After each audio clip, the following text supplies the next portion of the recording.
Good evening. I'd like to call the Planning Commission City of Gardner meeting to order for Tuesday, August 25th, 2015. If everyone would please rise and state the Pledge of Allegiance with me.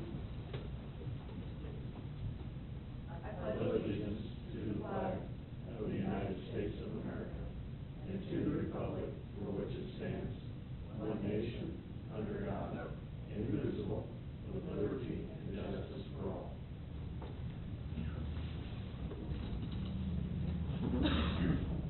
We'll start with roll call on my left. Austin here. Lavella here. Nader here. Limer here. Freeman here. Quorum is present. Move into the consent agenda. All matters listed within the consent agenda have been distributed to each member of the Planning Commission for study. These items are considered to be routine and will be enacted upon by one motion with no separate discussion.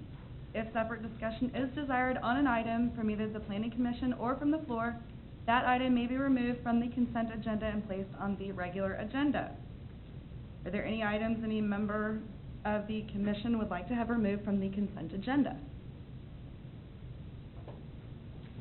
Are there any items any member of the public would like to have removed from the consent agenda? No, ma'am. Seeing none, can I get a motion to approve the consent agenda? I move we approve the consent agenda. Second. I have a motion by Lavella with a second by Freeman that we approve the consent agenda. All those in favor, please indicate by saying aye. Aye. All those opposed? The motion carries with all in favor. Moving on to new business item number 1. Nickel Intermodal, located at the northeast corner of Waverly Road and 191st Street, submitted by Engineering Solutions on behalf of Nickel Gardner, Kansas Properties, property owner of record. Item 1A, preliminary plat -15-02. Consider a preliminary plat for Nickel Intermodal, an approximately 24.44 acre subdivision, 5,703.50 square feet of which is located within the city of Gardner and the remainder located in Edgerton, as well as item 1B, final plat -15-04. Consider a final plat for Nickel Intermodal, an approximately 24.44 acre plat, 5,703.50 square feet, of which is located within the city of Gardner and the remainder located in Edgerton. I believe we have a presentation from staff this evening.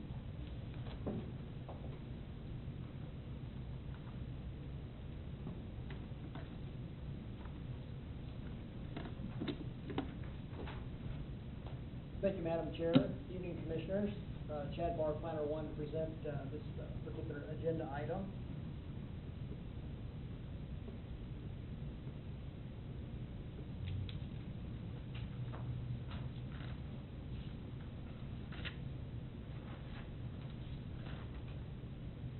As you stated, it's a request on a preliminary plat and a final plat, with most of the ground being in the city of Edgerton. The total area to be platted consists of 24.45 acres, and the platting process would consolidate 5 separate properties into 2 entities, one of them being 20.26 acres for a lot 1, and the second is 4.19 acres for a tract A.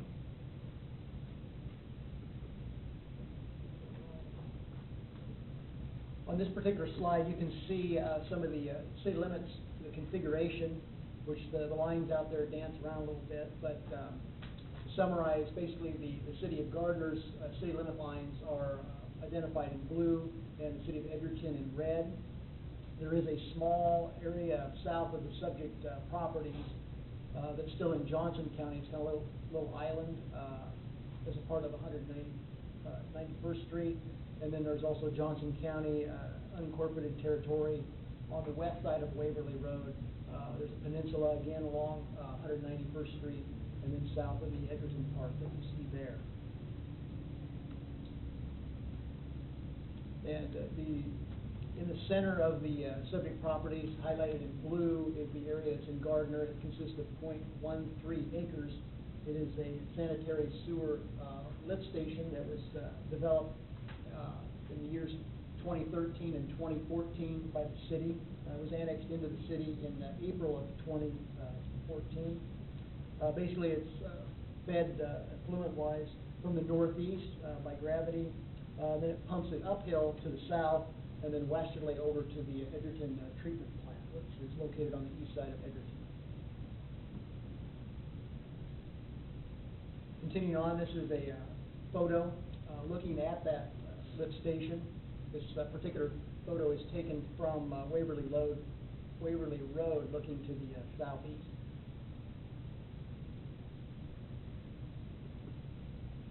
And this is a slide here showing the actual final plat and some highlights on that. I'll try to start in the upper left-hand corner and kind of work clockwise. You'll notice the heavy black line is the boundary of the plat. And then that tract A, which is highlighted in that kind of green triangular part, it's a lower area. It drains to that area, and that through that tract A would be designated as a permanent drainage easement. And then you see the white-colored area as being Lot 1, which is that 20.26 acres, which would be the area for development.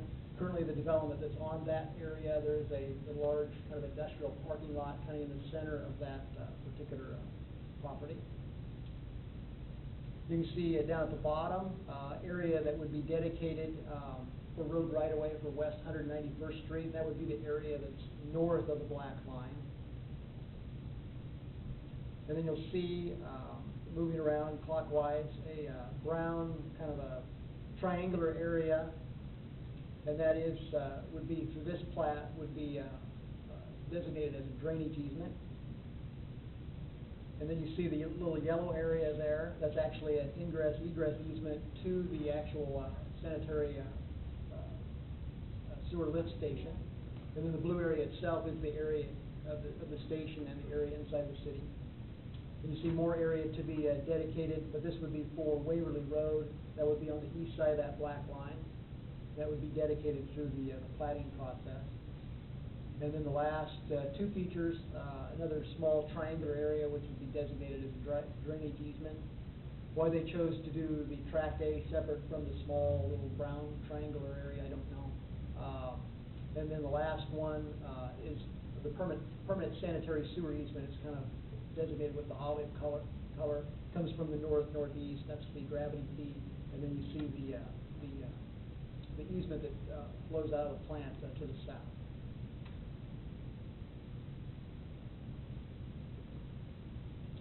Staff recommendation, staff recommends the Planning Commission approve the preliminary plat for Nickel Intermodal, first final plat Lot 1 and Tract A, subject to the following conditions. The required excise tax shall be paid prior to release of the final plat for recording. The excise tax is triggered through the platting process of the city, through the city's subdivision regulations, where it had not been platted prior.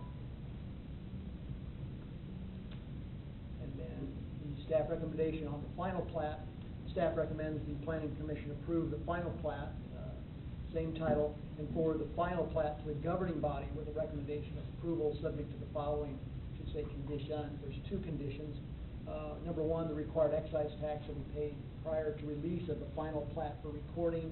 And number two, this was one that was added just as of yesterday, so that's why you won't find it in your staff report. We were made of some basically cleanup type changes by the city of Edgerton as of yesterday. They have to do with, as it says there, minor adjustments to the plat name, title description, legal description, surveyor's note number 7, some Edgerton mayor and city council certifications, and monument symbology. And those should be made on the final plat prior to signing. That would conclude the presentation unless you have any questions. Doesn't appear we have questions at this time. All right. Thank you. Do we have the applicant or any member of the public that would like to comment on this item? It is not a public hearing, but we will entertain any comments.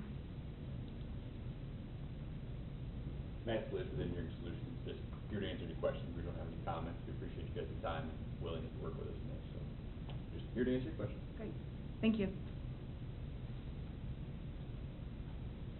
just a point of note for the commissioners, we do need two separate motions on this item, just to clarify. So, not seeing any other members of the public that would like to speak.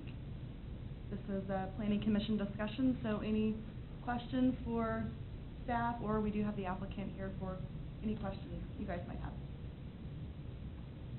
Has the plat already been approved by the Edgerton Council, do we know, or have they seen it as well? Because I assume they would have to approve the same plat since the majority of it is there. Commissioner Freeman, yes, it has been approved by them, but then they noticed some of these cleanup changes that need to be done, and so they're gonna run it through their process once again. Okay.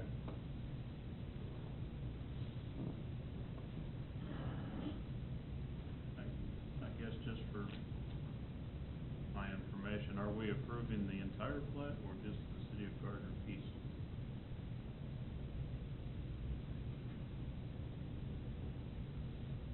Kind of jump in here. You have to approve the entire plat.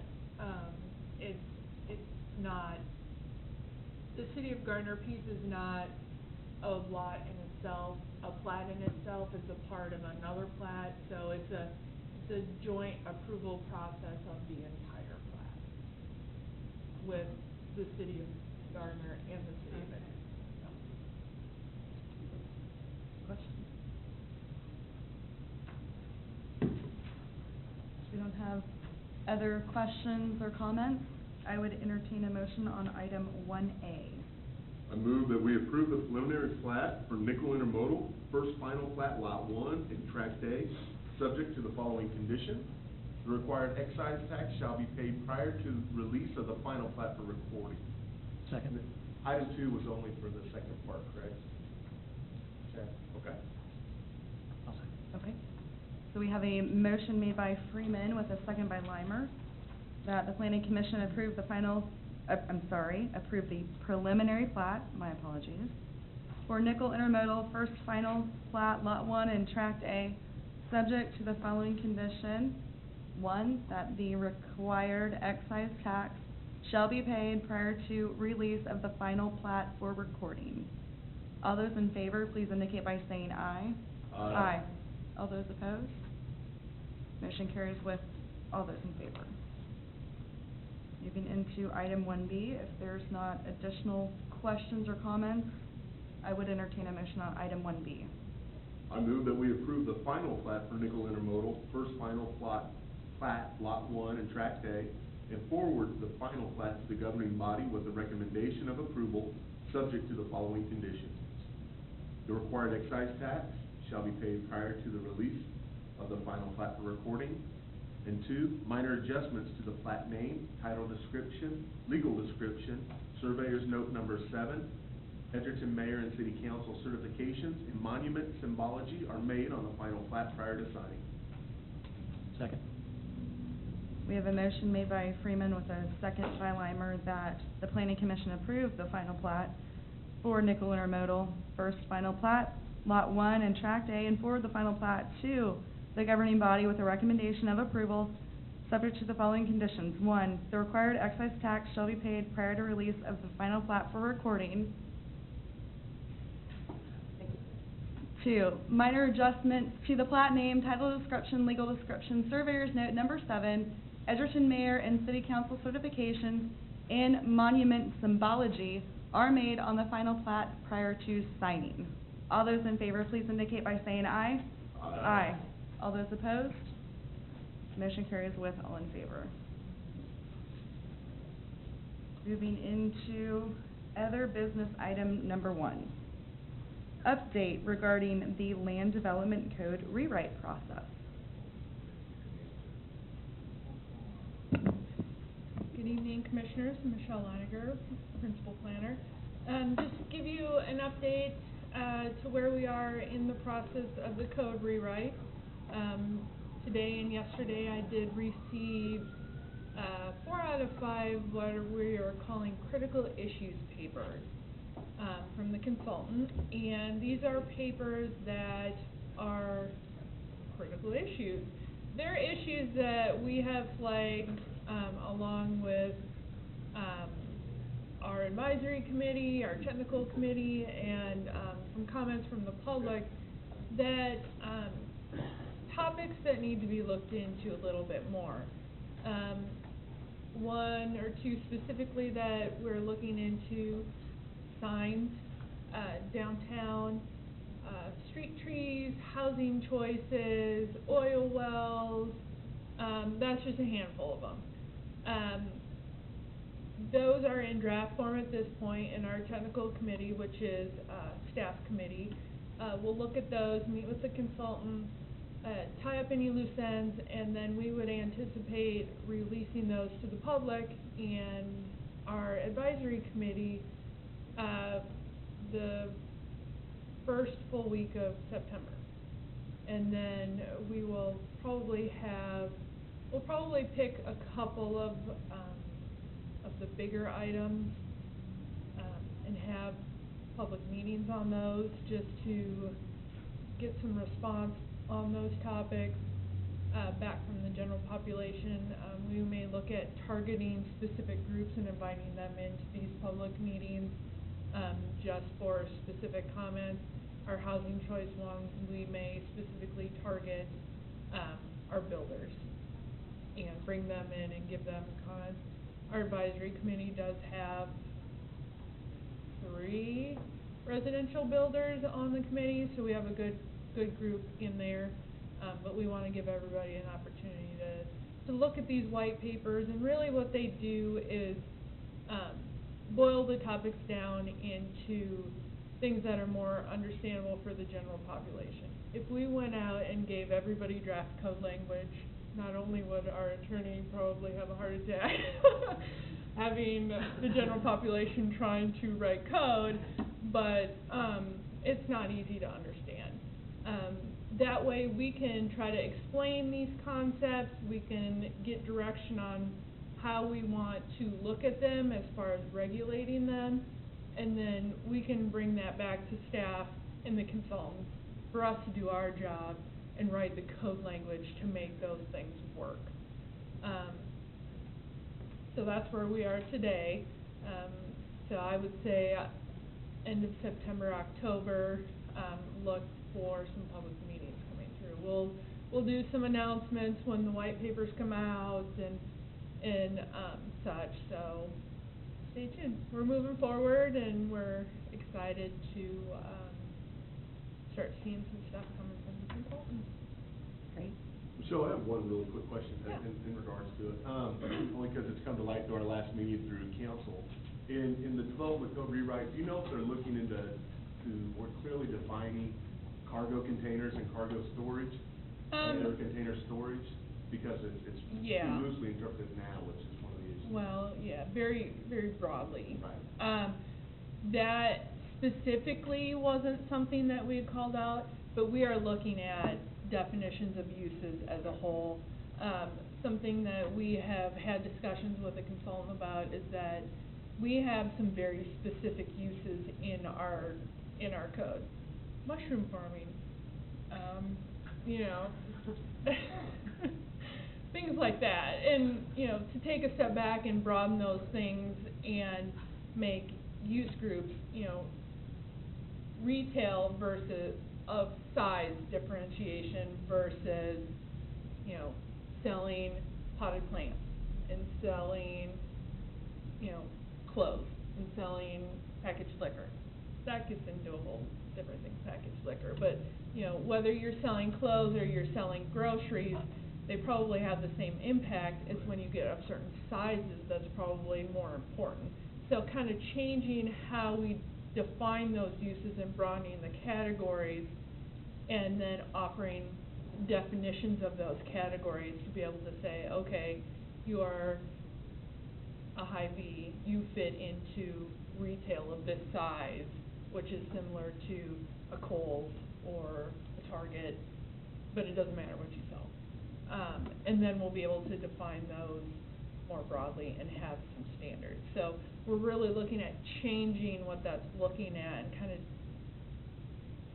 rearranging that. But yeah, not specifically cargo containers have we talked about yet, but really changing how the code addresses those uses and defining them. Perfect. Good question. Other questions? And then I'll just tag on to your comment. I don't know if, all of you were aware, but the rezoning for the Santa Fe tow project, went to council on the 17th, and the council did send that item back to the planning commission for reconsideration. It obviously was not on your agenda tonight. That will be on, the September agenda for your reconsideration. We will prepare, staff information. The staff report will not change, but we will prepare a memo and give you some more information as to what happened at the planning commission, or the city council, and, direction on what you need to do from here forward. So, we will get that in September too. Great, thank you. Not seeing any other items on the agenda, I would entertain a motion to adjourn. I'd like to move we adjourn. Second. Motion to adjourn made by Limer with a second by Austin. All those in favor, please indicate by saying aye. Aye. Aye. All those opposed? Meeting's adjourned.